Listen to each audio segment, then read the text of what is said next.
Well, wasn't this awkward? 10 seconds of complete silence. This can happen when you're confronted with a client that wants something from you that you're not prepared to give. Maybe they want the source code of your software. Maybe they want the right to cancel the software with no lead time and no reason. Or maybe they just want a 50% discount. After having made your point, the client may still refuse to accept, creating an impasse, which usually manifests itself as a prolonged silence.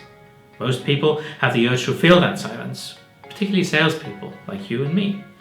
However, this almost always leads to some form of concession, and almost always at the expense of the party breaking the silence.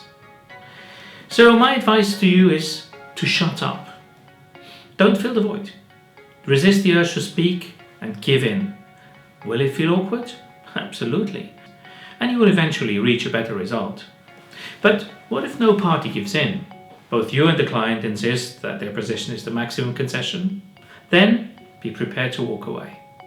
Not in anger or leaving burnt bridges, but with a true willingness to drop that deal if your minimum conditions can't be met.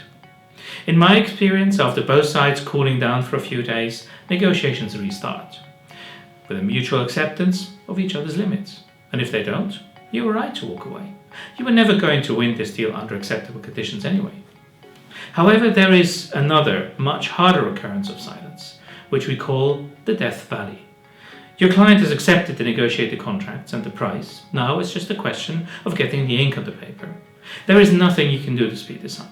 Your manager is probably calling you twice a day to find out where you stand, yet there's only so many times you can chase your contact without being truly annoying. The only way to survive this is to manage expectations internally with your manager and your hierarchy, by being on top of the client's process, understanding each step that is needed from agreement in principle to the signed contract in your hand. There might be purchase orders, procurement processes, sign-offs, and the odd step your contact may have missed during the sales process. But other than that, the truth is, you will just have to endure the silence. Thanks for watching this video. I hope you liked it. If you did, please click below and tell me. Also, share as much as you like and subscribe to my YouTube channel.